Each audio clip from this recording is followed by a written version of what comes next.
بحیثیت مسلمان ایک سوال جو سب کے ذہنوں میں گردش کرتا ہے وہ یہ ہے کہ قیامت کب آئے گی۔ یہ ایک ایسا سوال ہے جس کے بارے میں بہت سی نشاندہیاں موجود ہیں، لیکن اللہ ہی بہتر جانتا ہے کہ قیامت کب آئے گی۔ اللہ تعالیٰ نے اپنے رسول صلی اللہ علیہ وآلہ وسلم کے ذریعے انسانوں تک قیامت کی نشانیاں پہنچائی ہیں، جن کے بارے میں رسول اللہ صلی اللہ علیہ وآلہ وسلم نے فرمایا کہ قیامت سے قبل ان نشانیوں کا ظہور ضروری ہے۔ نبی کریم صلی اللہ علیہ وآلہ وسلم نے قیامت کی 72 نشانیاں بتائی ہیں، جن میں سے ایک نشانی یہ ہے کہ قیامت سے قبل دجال کا ظہور ہوگا، اور دجال کے فتنے کو دنیا کا سب سے بڑا فتنہ قرار دیا گیا ہے۔ رسول پاک صلی اللہ علیہ وآلہ وسلم نے فرمایا کہ اس سے بڑا فتنہ نہ تو آیا ہے اور نہ ہی آئے گا، جو اس زمین پر رہنے والے اہل ایمان کے لیے کسی بڑے امتحان سے کم نہ ہوگا۔ آج کی ویڈیو میں ہم آپ کو کچھ ایسا بتانے جا رہے ہیں جسے سن کر آپ حیران ہو جائیں گے، اور وہ یہ ہے کہ عورتیں دجال کے فتنے کا بڑا نشانہ بنیں گی۔ دجال سے ہم بستری کرنے والی عورتیں کون ہوں گی اور ان کی پہچان کیسے کی جا سکتی ہے، یہ سب کچھ جاننے کے لیے ویڈیو کو آخر تک ضرور دیکھیے گا۔ آئیے موضوع کا آغاز کرتے ہیں۔ معزز ناظرین گرامی، سب سے پہلے آپ کو احادیث کی روشنی میں دجال کے بارے میں بتاتے ہیں۔ حضرت ابو امامہ سے روایت ہے کہ نبی کریم صلی اللہ علیہ وآلہ وسلم نے ہم سب کو ایک لمبا خطبہ دیا اور ایک تقریر فرمائی، اس میں دجال کا حال بھی بیان فرما دیا۔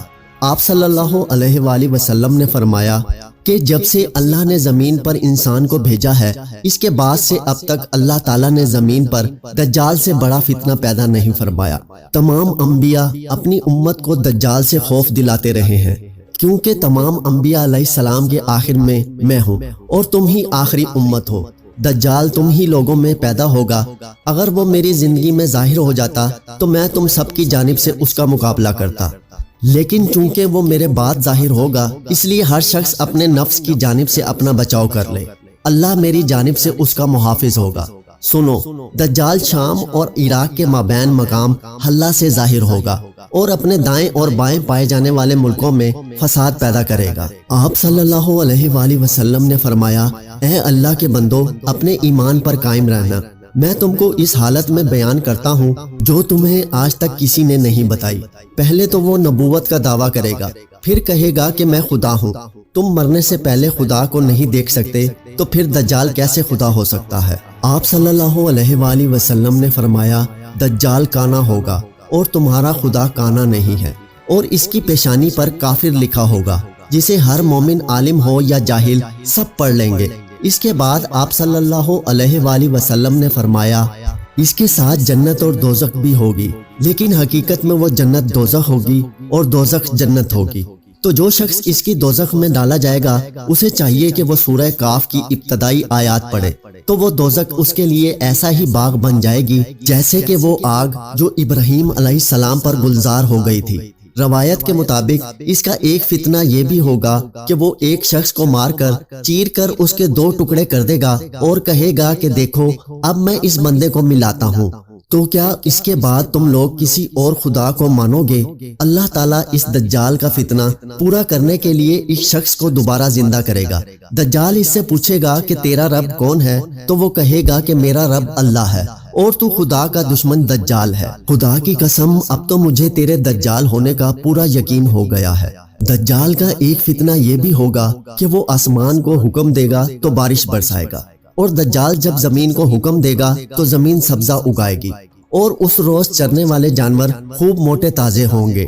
سوائے مکہ معظمہ اور مدینہ منورہ کے کوئی خطہ ایسا نہ ہوگا جہاں تک دجال نہ پہنچا ہوگا، اور مدینہ میں داخل ہونے کی کوشش کرنے پر فرشتے اس کو ننگی تلوار سے روکیں گے۔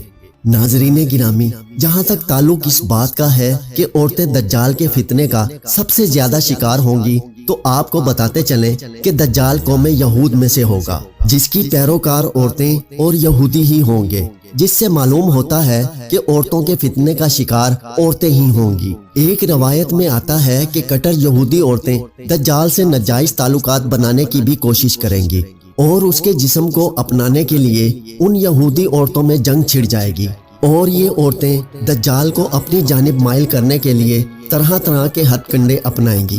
یہ تھی ہماری آج کی ویڈیو کیسی لگی کمنٹ کر کے ضرور بتائیے گا۔ آپ سے ملاقات ہوتی ہے انشاءاللہ ایک نئی ویڈیو میں۔ تب تک اپنا اور اپنے پیاروں کا ڈھیر سارا خیال رکھیے گا۔ اللہ نگہبان۔